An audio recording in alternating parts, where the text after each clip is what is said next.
The authentic recipes for all of our products are signature to La Morena. The chilies are literally hand-picked for each can. Everything is manufactured in Mexico and imported into the US. La Morena is best known for its quality and authentic flavor, giving our users a taste of home. Stock up on flavor with La Morena. Hi, this is Therapeutic Cuisine and I'm Chef Kelly Yorke. I develop recipes that use medicinal and natural ingredients that help target and alleviate various human health conditions. Today we're going to look very closely at a subject that's near and dear to me because if you haven't heard about it yet, you will soon. It's going to change your world. It is called the microbiome. All right, I'm going to show you how to make a raw sauerkraut recipe. Sauerkraut is a live living food that is packed with probiotics and it's easy to make at home. You can do it with as little as 2 ingredients, just cabbage and salt. Today I'm going to show you a version of that recipe that's going to have a few more ingredients in it, and I call it my sauerkraut with chipotle and cumin seed. Now I am new to fermenting food and making sauerkraut. I have been canning for a long time, but I hooked up with this really neat gal named Jerry that owns a company called Homesteader Supply to buy my cultures and my products that I would highly recommend that you check out and buy your own products at home from Homesteader Supply to make your own sauerkraut as well. You can vary the ingredients and make your own personalized own recipe, or you can use the recipes that are posted online on my website, therapeuticcuisine.tv, or the Homesteader Supply. So let's get started. The first thing we're going to do is we're going to take our chipotle peppers. Now, chipotle peppers are a smoked jalapeno, and you can get them in cans. Usually they're packaged with adobo sauce, and they've got a lot of tomato on it. I like to buy them completely dried and rehydrate them themselves. So I boil some water, stick in a couple of dried jalapenos, which are the chipotles, and let them plump up. It takes about, 4 or 5 minutes, sometimes 10, but once they're plumped up, they'll look like this. And I'm going to cut them open, and if you really want a hot coleslaw, you're going to keep those seeds in it. And if you want it a little bit more mild, you're going to remove these seeds. That's what a lot of the heat is, and on the actual ribs here that the seeds are connected to. So I'm going to make mine a little milder today and pull out these seeds, and I'm going to cut that into a julienne strip. So today I'm going to take some green cabbage. Now you can cut this on a box grater, or you can put it into your food processor with a grating blade. You can also cut it by hand. I take the core out before I cut it, and you can cut it in long strips or you can grate it. I also add some shredded carrot. It just gives a really pretty finish to the sauerkraut. Now once you put that in, you're going to add some salt. I like to use about, for a quart, this is a quart recipe, 1 quart of sauerkraut. I use about 1½ teaspoons of salt. You don't want to use salt that is like a table salt because they add anti-caking chemicals to it. So you want to use a straight sodium chloride, like a pickling salt or a canning salt, or just a sea salt that has nothing in it but the sodium chloride. So that goes in, and I'm going to toss that up, and I have to have really clean hands because there are bacteria on your body, in your body and on your body, and I'm going to add a culture to this that has a packed formula, and I get that from Jerry at the Homesteader Supply, and it has various kind of lactobacillus strains in it, and it's going to make my coleslaw ferment a lot faster than if I was using a natural lactobacillus. It's on the actual leaves of the of the coleslaw. But if you don't have clean hands, you're adding other bacteria that are going to grow in this. So make sure you wash your hands very, very well before you do this.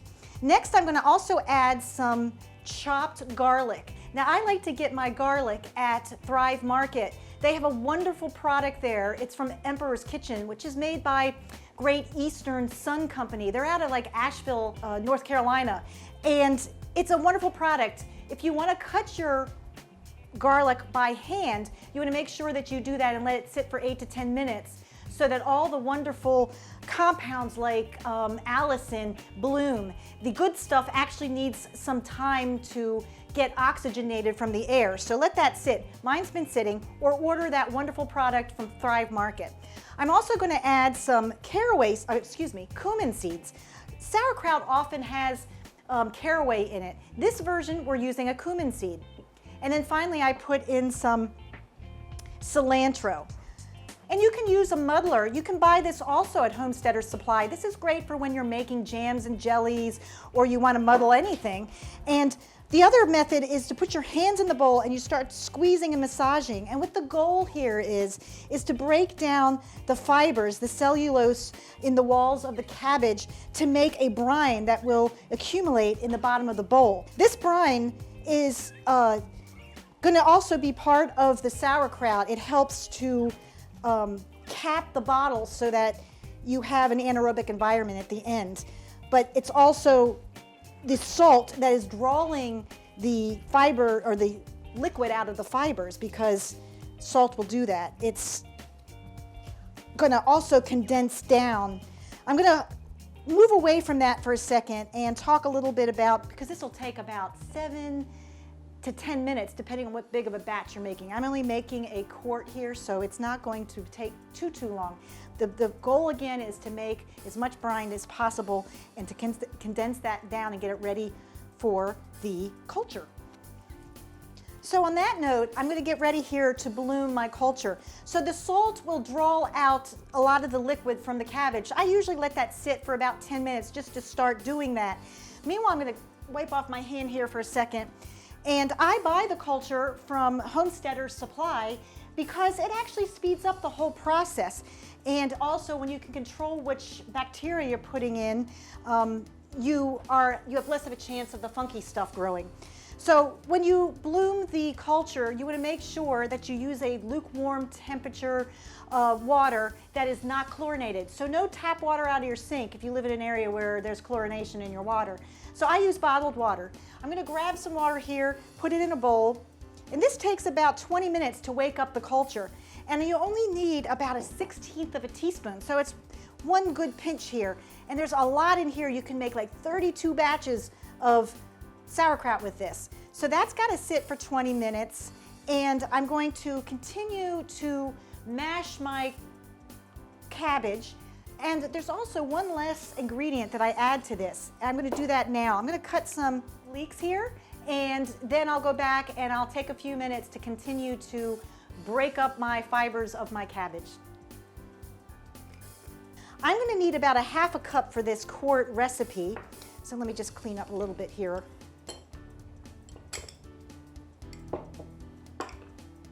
And you're going to cut across the bias.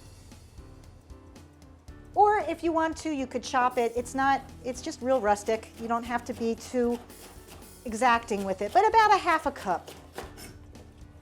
Now the great thing about leeks is that they have a lot of fiber and they have inulin. And that's just a wonderful thing that you want to have in your diet, and it really helps with the microbiome. It's a prebiotic. It's what the bacteria or the bugs, the good bugs, actually eat, the inulin. So I'm going to go ahead and keep massaging this and give it some time and let my cultures bloom. And then we'll show you how to put this all in the jar. Hi, I'm Chef Joe Simonero with Taste This Television, here to talk to you about Accelerator hand dryer. You know, keeping up with hygiene, washing my hands, and making sure that there's no transfer of bacteria is important for me and Taste This TV, which is why I rely on a machine like Accelerator to dry my hands. It's efficient, it's strong, and it's powerful. And it only uses up electricity and energy when you put your hands under and take them away. So for drying my hands in the kitchen, I rely on the Accelerator to handle all of those needs. For more information, log on to the website at the bottom of the screen. Okay, now that I have gotten my sauerkraut all condensed down, I'm going to go ahead and pack it into a mason jar. So I'm going to pack it down. Now you want to have some liquid on the top of this jar when you finish. If you don't have enough, you're going to add some more. We're also going to add our culture water here in the end. You want to leave an air gap because when the cultures start to eat the sugars and the starches that are in the cabbage, they're going to heave up the product because their byproduct is the carbon dioxide that they produce. So I'm going to stop here, and you can see you want to have your liquid on the top, and I'm going to add my cultures in there that have bloomed now, and I'm going to fit the lid on top. Now this is a Pickle Pro water lock lid that comes with a rim or a rubber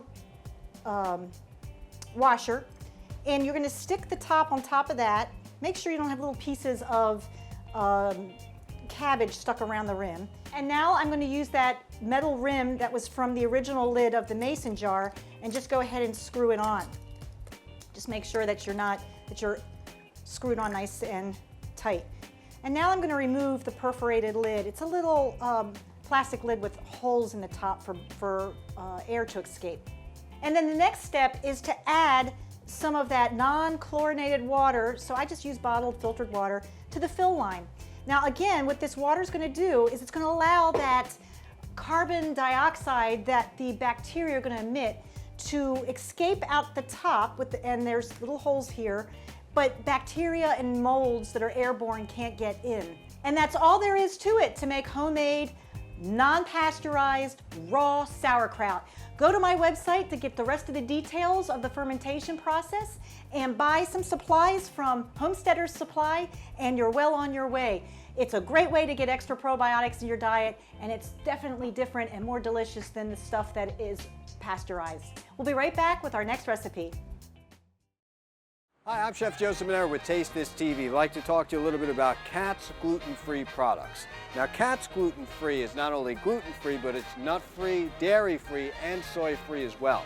So when you're looking for a healthy, alternative, gluten-free snack, Katz has got you covered. From their powdered donuts all the way to their cherry pie, chocolate muffin, choose Katz whenever you're choosing the dairy-free and gluten-free. That's enough for Taste This TV. For more information, log on to the website at the bottom of the screen and check out Katz. Okay, now that we have made a fermented sauerkraut, I like to use that sauerkraut to make a cold gazpacho soup. I call it a probiotic gazpacho. Gazpacho, you may or may not be familiar with. It is a blend of vegetables, and you serve it cold. It's fantastic in the summertime. It makes a nice, refreshing, healthy soup that you can eat with your garden vegetables. Today, I'm going to make it with my fermented sauerkraut. Now, it sounds a little unconventional, but because it's a cold soup and you're not going to be cooking those bacteria, it's a perfect place to put that kind of a product. Cold sauerkraut in a vegetable soup. Can't think of a better place to use it. So let's go ahead and get started. First thing I'm going to do is talk a little bit about the tomato base of the soup. The tomatoes are, you can use Romas or you can use any kind of red tomato. And what I like to do is take the skins off. And if you want, I usually take the seeds out. I just cut the tomato in half horizontally, and you just squeeze it lightly, and those tomatoes will emit the seeds. You can pull them out of the little pockets. A few seeds left in is okay, but it's as simple as that. Now we've got mostly the flesh left. That's going to go into a blender, because in the end I'm going to ultimately puree all of this. And next I'm going to add some jicama. This is another vegetable that you may or may not be familiar with. It's kind of like a texture of a raw potato, and it has a sweetness to it. Now with a jicama, they come in a big size bulb. You want to always make sure that before you use it in a recipe, you peel off the skin, because it's actually poisonous. But the inside is just fantastically sweet and crisp. It also doesn't soften up when you saute it, so You don't usually think about putting jicama into your stir fries, but it's wonderful in that application. So I'm going to take about 6 ounces of jicama and put that in my soup. That's probably enough. And then next I'm going to add some red bell pepper. Now the red bell pepper is very high in vitamin C, and it's very sweet, and it's also red, and this soup is going to be mostly red. So that goes. Can't forget that wonderful fermented sauerkraut full of those probiotics that are so good for your gut. The good probiotics, you need to eat those any chance you get. You can do it with cheese and cream cheese and sour cream and dairy products, or you can ferment all kinds of vegetables. We made a sauerkraut today, but you could do pickles, and you can do any vegetable under the sun can be fermented. You can actually also ferment mustard and ketchup and mayonnaise. It's just endless. But in goes my sauerkraut. And next I'm going to add some chopped leeks. And the leeks are so wonderful in this recipe because the onion is delicious, but it's also high in inulin, and that's another prebiotic that those bacteria and probiotics will feed off of. In that goes. Now to add an extra boost of probiotics, I'm going to add some miso. Miso is a delicious fermented bean paste, and I'm using a blonde or a light colored miso in this recipe. This gives it umami, that extra fifth flavor that is just wonderful. I also add a little bit of oil. You do need a little bit of fat in this just to give it some more body feel. We're adding avocado oil today, and avocado oil is so healthy. It's full of omega-3 fatty acids. It's high in monounsaturated fats. Next, I add a lot of garlic. I add garlic in everything I cook. And the garlic is from Emperor's Kitchen that I purchased through Thrive Market. You want to go on my website to buy your garlic from Thrive Market, and if you sign up through me, you will get an extra 25% off. And the Thrive Market, the pricing is incredibly reasonable. It is wonderful products, so check that out. And that goes in, and I also use a Bragg's apple cider vinegar. Now this is a wonderful product. It has the mother of vinegar. You also want to buy that through Thrive Market. Turmeric is very, very wonderful in this recipe. It's going to add some color, some earthy flavor, and it's an anti-inflammatory to beat the band. And then finally some cumin. That all goes in, and I'm going to give this a whirl till it's nice and pureed, and we'll be right back.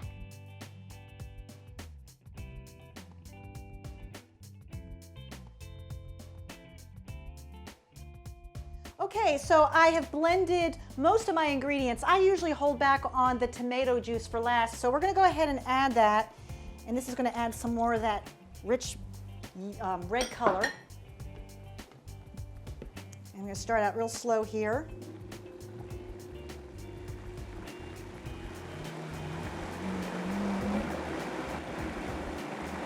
And that looks beautiful there. So we're going to get this off. I'm going to pour this in a bowl and let it sit in the refrigerator for maybe an hour or two because I like to let the flavors just meld together. Okay, so now that it's all emptied, I'm going to go ahead and put this in the refrigerator, and I'll be right back. Okay, now we're going to make a probiotic cheesecake. Cheesecake is something that I don't eat a whole lot of because I don't like to eat a whole lot of sugars in my diet.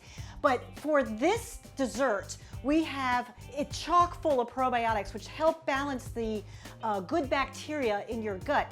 It's full of the dairy products that we're going to use, the cheesecake and the Greek yogurt, all have live cultures in them. I like to use Nancy's dairy products. They are organic. It's a nice company out of Oregon, and all those probiotics are in the cheesecake and the Greek yogurt. So let's go ahead and we'll get started with making a crust. The crust is going to be made with some cacao beans. Now cacao is really cocoa. Cocoa is the English version of the word, but the South American word is cacao. And I like to get these from Navitas Naturals. Navitas Naturals can be purchased by going on my website and clicking on the Thrive Market icon, and you will be taken to their website, which has a multitude of groceries that you can buy that will be delivered right to your house, and their food is wonderful. They're all pre-screened to only be the best products. Those products also are wholesale prices for you, so it's kind of like getting Whole Foods market foods at Costco prices. So click on Thrive Market, get your cacao beans. These things are delicious. They taste like chocolate chips without sugar, and when you mix them in the recipes, it's like a boost of chocolate flavor like you've never had. So I'm going to go ahead and make my crust by putting those in a bowl. I'll move my springform pan here. You're going to need that, and that's going to go in my bowl. And with that, I'm going to add some whole grain rolled oats. These are full of fiber, and you need that for feeding your gut bacteria, giving them probiotics and lots of fiber and starch for them to eat. Next is our almonds that are full of vitamin E and crunch and a little bit of sweetness as well. To that, I'm going to add some coconut manna. Now, coconut manna is a coconut butter. It's not just coconut oil. It actually has the flesh of the coconut in there too. You can buy coconut manna at your health food stores. You want to get an organic coconut manna, but it looks like a creamy white concoction that you can melt a little bit to get out of the jar. So that's going to go in, and that's actually gives me a little bit of fat and sugar, a little tiny bit of sugar, and it's sticky, so it brings the combination together. To that, we're going to add cocoa powder, and this is cocoa powder. Again, buy this from Navita's Natural. Excellent company. Go to Thrive Market, click on Navita's Natural cocoa powder, and it will be delivered right to your home. Last but not least, we're going to add some wonderful raw honey. You want to get the raw honey that's unfiltered and unpasteurized. All the good stuff is in there, but if it gets pasteurized and filtered, all of the natural pollens and all the good stuff is filtered out. So you want a honey that'll look kind of cloudy, that's raw, it's full of the pollens. Next, we mix that till all of the ingredients get coated and well blended. This does not have to be baked. I'm going to go ahead and put that into a 9-inch springform pan. And a springform pan is the kind of pan that has a little hinge on it so that you can clamp it closed and open it when the cake is gelled. So I'm going to go ahead and pat this out, bring it all the way to the edges. Next is the gelatin powder. You want to sprinkle that and soften it over the water a little bit. It takes about 2 to 3 minutes. As the gelatin sits on the water, it'll sink down and be absorbed. That's what you want. We use 2 packets. Now, different brands of unflavored gelatin will have slightly different weights to the package, but they're all about 1/4 of an ounce, give or take a couple of grams. So I'm going to set that aside and let that sink in. And meanwhile, I'm going to take my pot and heat up some tart cherry juice. What this tart cherry juice does is it adds a really nice depth of flavor to the cheesecake. It's also a wonderful ingredient because it's high in melatonin, and that is a wonderful component to helping you sleep. It helps regulate your biorhythm. So actually, when you have your cheesecake for dessert, you're setting yourself up for a nice, long, good sleep for the night. So I'm going to let my cherry juice come to a boil, and then I'm going to make some filling. For generations, our family has perfected authentic Mexican dishes, from seasoned chicken and beef to carnitas, arroz, and barbacoa. The Cardenas family has always followed the traditions of their ancestors when it comes to cooking. From the beginning, they've created authentic Mexican dishes from scratch using recipes that have been passed down and perfected over generations. This tradition of gathering around a great meal with family and friends is what Del Rio Foods strives to pass on. From our family to yours. Okay, I'm going to turn off my heat and get that gelatin put into the nice hot cherry juice. And I'm going to add some coconut palm sugar. Now, coconut palm sugar is a little different than cane sugar. It comes from the coconut palm tree, and they actually take the blossoms and make the sugar from the nectar. It is full of minerals, and I like to use it because it's just a little healthier. I'm not a big one for cooking with a whole lot of sugar. I try to keep it as low as I can. So we're at the minimum.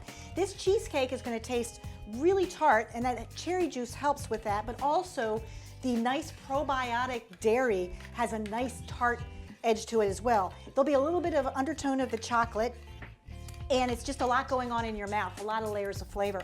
So I want to get this nice and dissolved. I'm looking to get those sugar granules dissolved in the hot gelatin.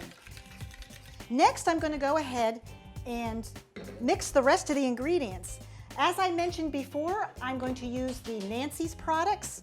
So I'm going to start with whisking in some tart yogurt. And this is a no-bake cheesecake. And the reason that I want this to be a no-bake cheesecake is because the heat will kill all those wonderful probiotics. You want the bugs to survive and get into your gut and balance out your microbiome. So we're not going to bake this cheesecake, hence the gelatin. So that's mixed in. We're starting to get a creamy mixture here, and I'm now going to add my cream cheese. Now this is a cultured cream cheese. When you go to the grocery store, it's important that you get a cultured cream cheese because most cream cheeses are made and they're pasteurized. So they kill all the bugs that you want to have in your cream cheese. And Nancy's is a great place to get that. I'm going to go ahead and mix that in. Now this cheesecake is going to be nice and creamy, and it's going to be pourable, but it's going to set up with all that gelatin that we used.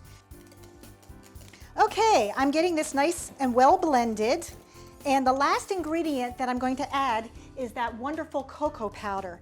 So there we go. I'm going to go ahead, that's it, put this in the spring form pan, which we have set aside and reserved with the crust, and that's set nice in the bottom. I'm going to go ahead and pour my batter right over that, get it in the refrigerator, and we'll be right back.